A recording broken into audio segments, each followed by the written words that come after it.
অশিক্ষিতের লক্ষণ, এটা আপনি বলতে পারেন না।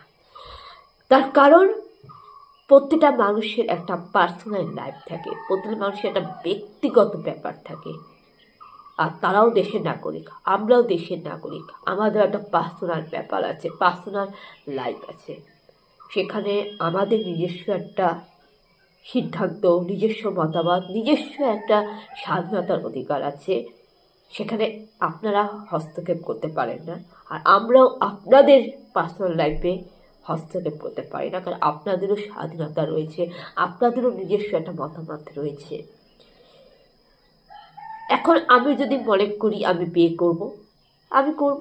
আমি যদি মনে করি বিয়ে করব না, করবো না। সেটা নিয়ে কিন্তু কেউ কোনো কথা বলতে পারে না, আলোচনা করতে পারে না, এটা উচিত না। তো সেরকমই আপনি কারোর বাসায় গেলে বা কারোর সঙ্গে আপনার কারোর সামনে দেখা হলে আপনি কারোর ছেলে মেয়েদেরকে বা কাউকে বলতে পারেন না, কিরে তুই কবে বিয়ে করবি, কিরে তো বিয়ে হচ্ছে না কেন, কিরে তুই চাকরি করলি কেন, কে তুই চাকরি করবি কবে, কিরে তুই এটা করছিস না কেন, কে তুই ওটা করছিস না কেন, কিরে তো এটা করা উচিত হয়নি, কিরে তোর বয়স বেড়ে যাচ্ছে, কে তোর রোগা কেন, তোর মোটা কেন, কিরে তোর বয়স কত, এগুলো নিয়ে আপনি কিছু বলবেন না। এগুলো নিয়ে আমরা বলতে পারি না, কেননা এগুলো যারা বলে সেটা অশিক্ষিতের লক্ষণ। যারা প্রকৃত সভ্য, যারা প্রকৃত সৎ শিক্ষিত, তারা কখনোই এসব কথা বলবে না। আর বেশিরভাগ দেখা যায় যে কিশোর বেলা থেকে যারা কিশোর তরুণ সমাজে কিন্তু এইসব নাই, মাথায় রাখতে হবে। তবে কিছু কিছু যুব সমাজের কিছু কিছু ছেলেমেয়েরাও আছে যারা এসবের ধার ধারে না, তারাও এরকম চূড়ান্ত অভদ্রতামি, অশিক্ষিতের মতো কথা বলতে থাকে। এটা উচিত না, এটা শোভা পায় না, এটা শোভা পায় না শিক্ষিত সমাজে, এটা শোভা। তাই বলছি এগুলো কথা আপনি কাউকে বলতে পারেন না। আপনার চেনা পরিচিত হোক, আপনার ঘনিষ্ঠ হোক, অথবা এমনি এত পরিচিত হলো, কোনো জায়গায় দেখা হইলো, জাস্ট একটু পরিচিত হলো, হয়তো ট্রেনে দেখা হইলো বা ট্রেনে কোনো কারণে রাস্তাঘাটে হলো, তবুও আপনি এগুলো কথা আপনি বলবেন না, সেটা উচিত না, কারণ এটা তার চয়েস।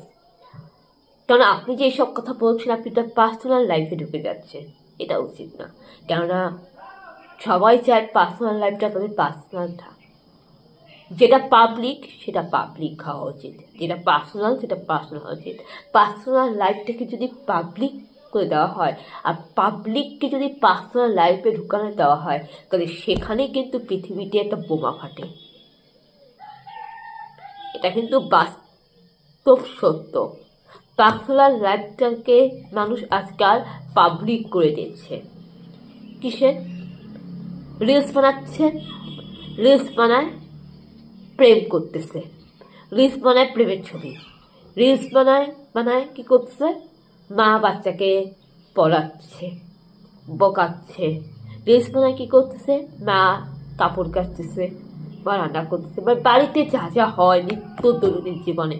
রিলস বানায় কি দেখাচ্ছে, বাড়ি সম্পত্তি নিয়ে ঝগড়া, রিলস বানাচ্ছে, ব্লগ ভিডিও বানাচ্ছে। এদিকে যা দেখাচ্ছে সেটা তো অরিজিনাল সত্য ঘটনা, হ্যাঁ, একেবারে অরিজিনাল সত্য ঘটনা।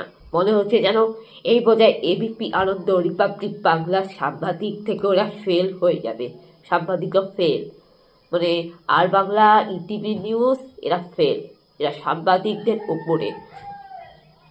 দেখা যাচ্ছে ভাই ভাইকে মারতেছে, ঝগড়া হচ্ছে, পারিবারিক সমস্যা দেখা যাচ্ছে, বিয়ে নিয়ে সমস্যা, দেখা যাচ্ছে লেখাপড়া নিয়ে সমস্যা।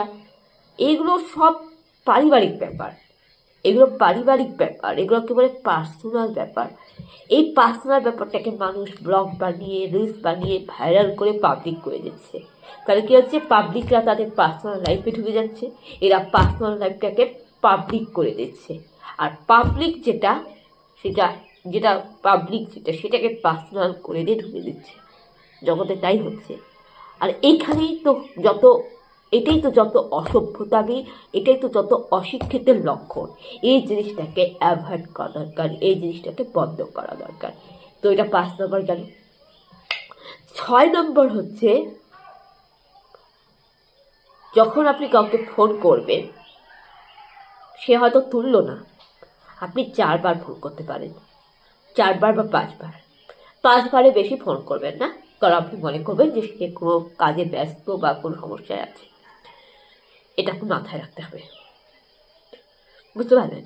এটা আপনাকে মাথায় রাখতে হবে। আর কোনো অচেনা বাড়িতে যাচ্ছেন আপনি, আপনি কোনো কাজে যাচ্ছেন, সেখানে আপনি হয়তো প্রথম আলাপ করলেন, প্রথম আলাপে কিন্তু আপনি তাকে একেবারে বিশ্বাস ভরসা করে ফেলবেন না। ভাবিয়া করিয়া কাজ, করিয়া ভাবিও না।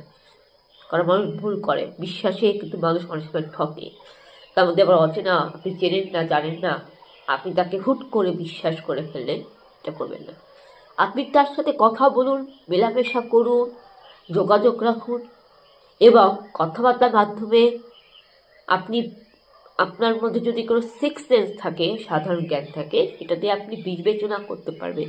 আপনি তাকে দেখে পর্যবেক্ষণ করুন, তাকে নিয়ে, তার কথাবার্তা নিয়ে, তার চাল চলন, তার হাব ভাব নিয়ে আপনি বিবেচনা করবেন, পর্যবেক্ষণ করবেন, গবেষণা করবেন, বুঝতে পারবেন যে সে কেমন।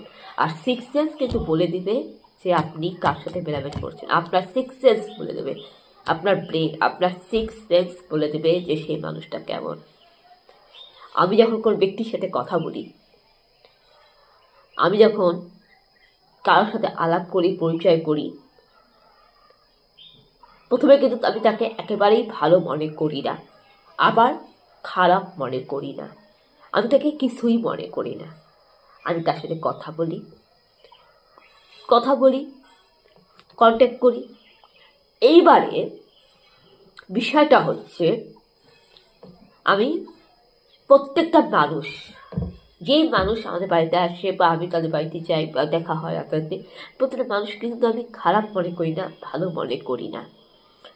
আমি কি করি, কথাবার্তা, তার আচার আচরণ, তার হাব ভাব, তার মুখের এক্সপ্রেশন, তার তাকানো, তার চলাফেরা, তার বডি ল্যাঙ্গুয়েজ, সব কিছু দেখে আমি পর্যবেক্ষণ করি, আমি গবেষণা করি, আমি বিবেচনা করি।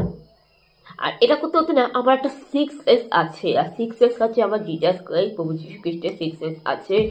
আর একটু একটু তো আমি ফিলোসফি পড়েছি, একটু একটু আমার লজিক যুক্তি একটু একটু আছে, আর একটু মনের সম্পর্কে আমি কিছু পড়েছি, একটু একটু তো আমার আছে সাধারণ জ্ঞান, ওইটার থেকে নিয়ে, যাই হোক, লোকের কথাবার্তা, মানুষের মুখ দেখে কিছুটা তো আমি আন্দাজ দিতে পারি যে সে কেমন। ওটা দেখে বোঝা যায় যে মানুষটা কেমন।